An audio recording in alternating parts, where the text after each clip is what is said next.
السلام علیکم۔ آپ دیکھ رہے ہیں آئینہ اور میں ہوں محمد طاہر۔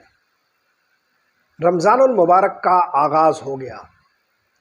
سیاسی موضوعات تو بہت ہیں، لیکن رمضان المبارک کے حوالے سے ایک اہم ترین نقطہ جسے ہم نظر انداز کر دیتے ہیں اور جو ہماری ملی اور مذہبی تاریخ سے جڑا ہوا ہے وہ یہ کہ رمضان المبارک کا مہینہ جہاد کے حوالے سے ایک انتہائی اہم ترین مہینہ ہے۔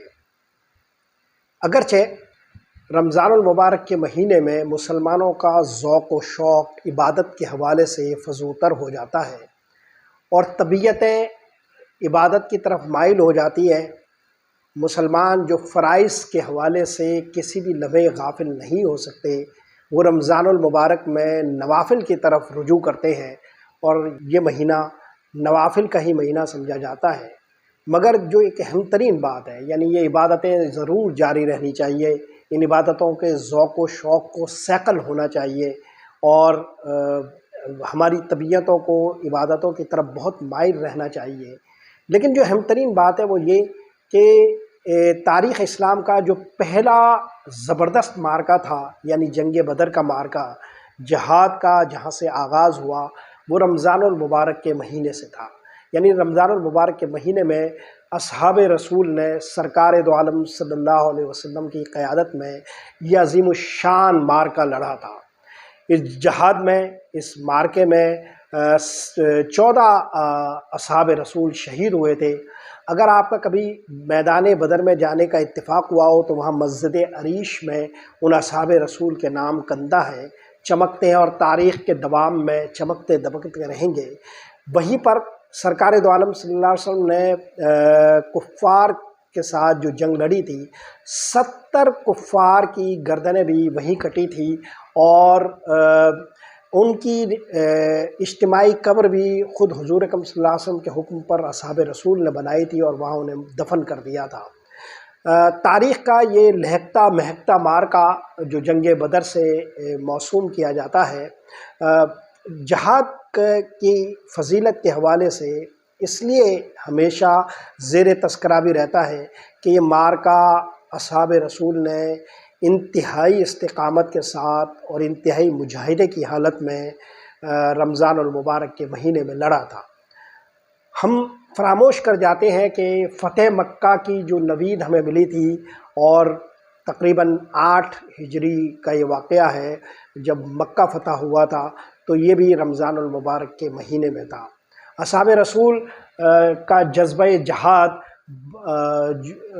رمضان کے مہینے میں بھی تر و تازہ رہا ہے اور بڑے معرکے اور بڑے مجاہدے ہمیں رمضان المبارک میں درپیش رہے ہیں۔ ہم اگر اپنی مذہبی تاریخ میں جیتے ہیں تو اصحاب رسول کے حوالے سے اور سرکار دو عالم صلی اللہ علیہ وسلم کی ہدایتوں کی روشنی میں ہمیں رمضان المبارک کے مہینے میں اس جذبہ جہاد کے ساتھ فلسطین کو یاد رکھنا چاہیے۔ فلسطین جسے فراموش کر دیا گیا ہے، فلسطین جو ایک بھولی بسری داستان بن رہا ہے، فلسطین جو 57 اسلامی ممالک کی بے رحمی اور سفاکی کا منہ بولتا ثبوت ہے، 57 اسلامی ممالک کی منافقت کا آئینہ دار ہے۔ عالم اسلام کے تمام حکمران اس فلسطین کوز کے ساتھ غداری اور انحراف کا رویہ رکھے ہوئے ہیں۔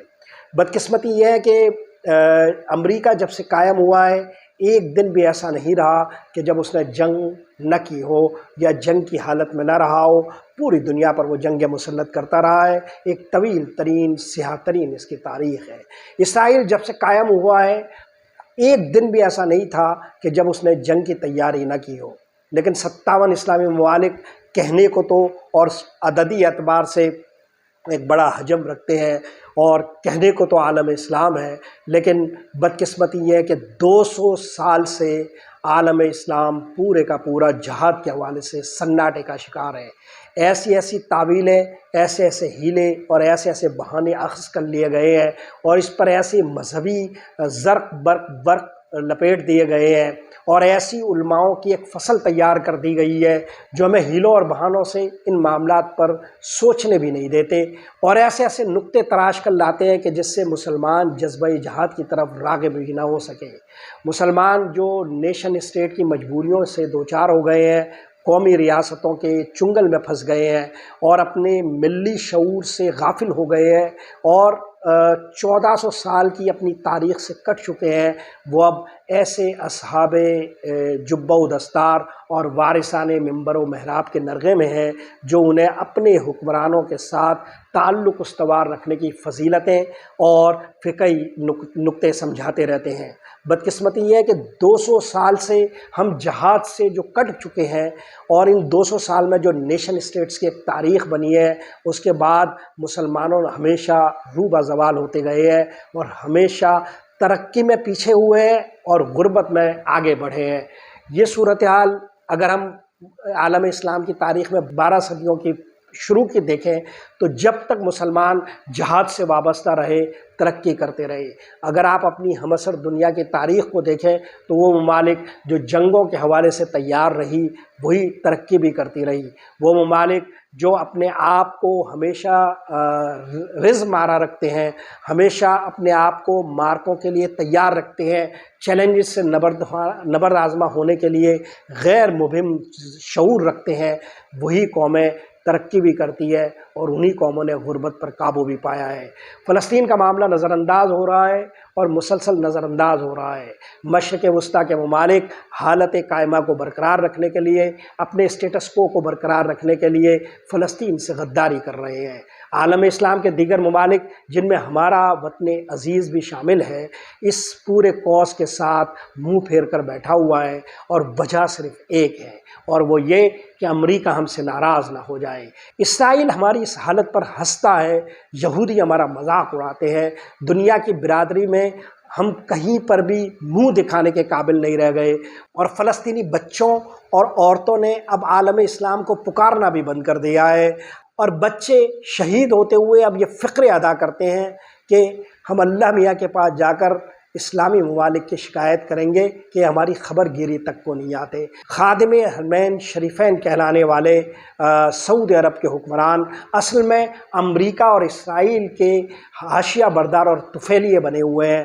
مڈل ایسٹ کے تمام ممالک جن کے سامنے ہم خود بھیک کے لیے ہاتھ دراز رکھتے ہیں، امریکہ کے فیصلوں کے گنبد میں رہتے ہوئے عالم اسلام کے سامنے ہیلے اور بہانے تراشتے ہیں۔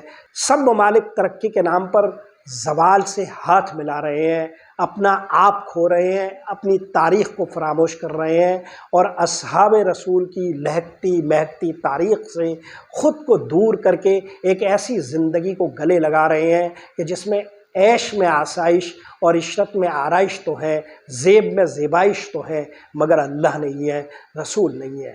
فلسطین سے اٹھنے والی آوازیں اور فلسطین سے بپا ہونے والا قہر ہمیں آ لے گا، ہمیں اپنے لپیٹے میں لے لے گا۔ ہماری وہ عبادتیں جو رمضان المبارک میں ہم کر رہے ہیں، اگر فلسطین کے بچوں تک ہم نہیں پہنچ پا رہے، فلسطین کے لوگوں تک ہم نہیں پہنچ پا رہے تو یہ ضائع ہو جائیں گی، اکارت ہو جائیں گی۔ جنگ بدر کا جو سبق ہے رمضان المبارک کا، یہ فراموش ہو جائے گا اور فتح مکہ کی جو نوید ہے وہ ہمارے باب میں بدل جائے گی۔ آج کے لیے یہی کچھ۔ محمد طاہر کو اجازت دیجیے۔ اللہ نگہبان۔